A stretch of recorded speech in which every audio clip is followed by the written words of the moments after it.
Jet and rocket technology saw rapid experimental development during World War II, particularly by Germany, Britain and the United States. Germany's jet fighters have become symbols of the era, and Britain's Gloster Meteor still gets its share of recognition. But America's first jets, like the P-80, are less known to the general public. Hastily designed and emerging in January 1943, the P-80 Shooting Star would become the United States' first operational jet fighter. A straight-winged, single-turbojet design, the aircraft would go on to serve as a fighter and later a trainer for several decades. Today we explore this pivotal American design and evaluate just how effective it really was.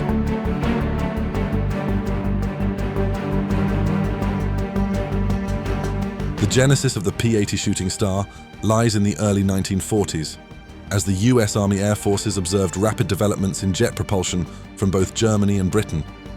Realizing the necessity of a homegrown jet fighter to keep pace with Axis technological progress, the USAAF initiated a secret program under Lockheed's direction in mid-1943. Lockheed's Advanced Development Projects Division, informally known as the Skunk Works, under the leadership of Clarence Kelly Johnson, undertook the ambitious task. In June 1943, Lockheed was awarded a contract to build a prototype jet aircraft around the newly acquired British-designed Halford H-1 turbojet, later produced in the US as the General Electric J-33. The urgency of the project was underscored by an unprecedented timeline. The first XP-80 prototype, Lulu Bell, flew on the 8th of January 1944 under Milo Burcham at Muroc, clocking speeds above 500 miles per hour, an astonishing leap, just 143 days after contract award. Powered initially by the British Goblin engine, later test variants transitioned to the American-developed GE engine, unlocking production speeds nearing 600 miles per hour. Despite the success of the initial flight, the program faced delays due to engine availability and integration issues. Further prototypes, designated YP-80A, began flight testing in late 1944. These aircraft incorporated refinements such as revised tail design and improved engine mounting. Two of these YP-80As were sent to Europe for operational evaluation in early 1945, but neither saw combat. Tragically, one was lost due to pilot error, and the other saw only limited reconnaissance use in Italy. While the aircraft missed combat in World War II, the rapid design and deployment process demonstrated the industrial might and adaptability of the US aviation sector. The P-80 marked a critical transitional point from piston-powered to jet-powered fighters, laying the groundwork for post-war American jet aviation. When comparing the Shooting Star to the contemporaries of its time, namely the Meteor F-3 and Me-262, it is difficult to gauge how it would have stacked up. On paper, the P-80A Shooting Star appeared roughly equal or superior in some aspects to the 262. For example, the P-80A's initial climb rate was about 4,580 feet per minute, versus roughly 3,940 feet per minute for the Me-262A-1A. Similarly, the P-80A's service ceiling of around 45,000 feet exceeded that of the Me-262's approximately 37,500 feet. The P-80 was also slightly lighter and used the advanced K-14 lead computing gun sight, versus the Me-262's simpler Revi-16B sight. Acknowledged advantages of the P-80A over the Me-262 included its engine reliability and its handling at lower speeds. The 262's twin Jumo 004 turbojets were notoriously short-lived and prone to failure, whereas the P-80's single General Electric Allison J-33 engine was more reliable and maintenance-friendly. Also, the P-80's conventional straight-wing design and having its mass concentrated in the fuselage gave it a higher roll rate and better turning performance at low speeds than the 262. However, post-war analysis by the United States paints a more complex picture.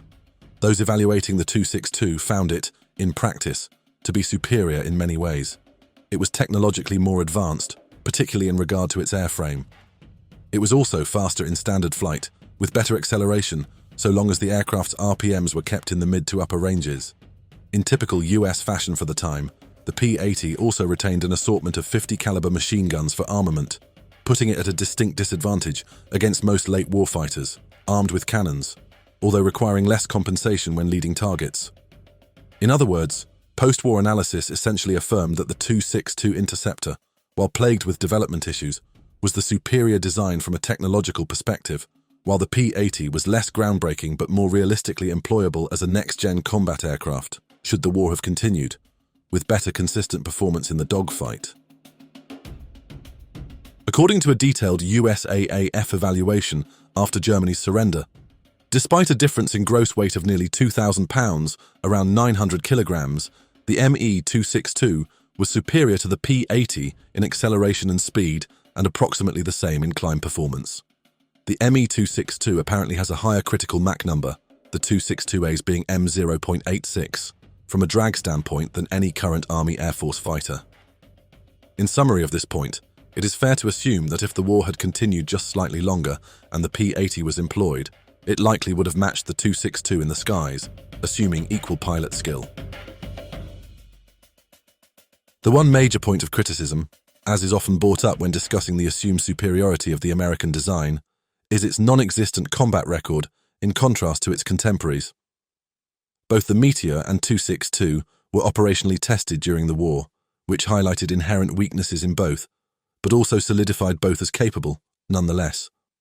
The P-80, while on paper retaining better specs, never saw operational service during the war and was largely shielded from the wartime limitations imposed on the European designs.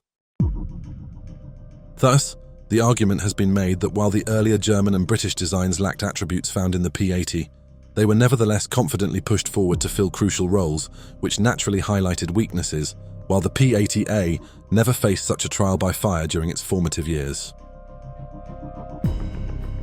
During World War II, only 2 P-80 Shooting Stars saw limited operational service. Both were pre-production YP-80A test fighters sent to Italy in early 1945 for operational trials, where they flew a few reconnaissance sorties. Anticipating extended conflict, the USAAF placed an initial production order in February 1945 for 344 Alpha models. While no production aircraft would be employed operationally during the war, production would continue, with the aircraft being the obvious next leap for the Air Force into the jet age. In 1946, the newly formed Strategic Air Command began fielding the P-80 in its fighter units, the 1st and 56th Fighter Groups. That same year, the first P-80s were deployed to Europe. The 55th Fighter Group, equipped with P-80As, arrived in occupied Germany in 1946 for 18 months of service. In 1947, the improved P-80B model entered service. This was the first production US fighter equipped with an ejection seat, retrofitted to earlier P-80As as well, and it featured other upgrades, including a strengthened wing, underwing rocket launchers, and a reinforced nose to mount 6 improved M350 caliber machine guns in place of the earlier M2 guns. By 1948, the P-80C variant, with a more powerful engine and other refinements, had entered production. On June the 11th, 1948, the newly independent US Air Force changed the P-80 designation to F-80. P for pursuit became F for fighter, officially redesignating all P-80s as F-80s. In 1949, a 2-seat all-weather interceptor derivative of the Shooting Star was developed. Based on the TF-80C airframe, this became the F-94 Starfire, the first operational USAF fighter equipped with an afterburner, entering service in 1950. Production of the 2-seat trainer variant continued into the late 1950s. A total of 6,557 T-33 trainers, designated TV-2 by the Navy, were built in the US, Canada, and Japan. By mid-1950, production of all single-seat Shooting Stars ended, with 1,714 of the fighters produced in total since 1945. The outbreak of the Korean War in June 1950 marked the first major test of jet combat in US Air Force history. At the onset of hostilities, the Shooting Star was among the most advanced jet fighters available to the United States and was quickly deployed to the theater. The 8th Fighter Bomber Wing, equipped with F-80Cs, was among the first to arrive, tasked with establishing air superiority and providing ground support for United Nations forces. Initially, the F-80 performed effectively, enjoying a technological edge over the largely piston-engine North Korean Air Force. Missions included ground attack sorties, close air support, and interdiction of supply lines. The straight-wing jet was well suited to these roles, with relatively stable flight characteristics, a rugged airframe, and reliable engine performance in forward operating conditions. However, the aerial balance shifted dramatically in November 1950 with the sudden appearance of the Soviet-designed MiG-15. Flown by Chinese and North Korean pilots, and in some cases covertly by Soviet pilots, the MiG-15 represented a quantum leap in jet fighter design. Featuring swept wings, a powerful Klimov VK-1 turbojet engine, a derivative of the Rolls-Royce Nene, and heavy cannon armament, the MiG-15 outclassed the F-80 in speed, climb, and altitude performance. On November 1, 1950, the Korean War witnessed its first jet versus jet combat engagement when a MiG-15 downed an F-80 over the Yalu River, marking the dawn of a new era in aerial warfare. US records attributed that particular F-80 loss to anti-aircraft fire, but either way it marked the dawn of the jet combat era. The F-80 Shooting Star did score several successes against MiG-15s early on. In total, F-80 pilots were credited with shooting down 6 MiG-15s in air-to-air combats. Nevertheless, the straight-wing F-80 was increasingly outmatched once significant numbers of MiG-15s appeared, and after 1950, it seldom engaged in air-to-air battles. The Shooting Star also suffered heavy losses in Korea. 368 F-80s were lost in theater during the war. Notably, the vast majority of these were not due to enemy air combat. Of the 277 lost in combat missions, only 14 were shot down by enemy aircraft, while 113 fell to ground fire, and the rest to other causes.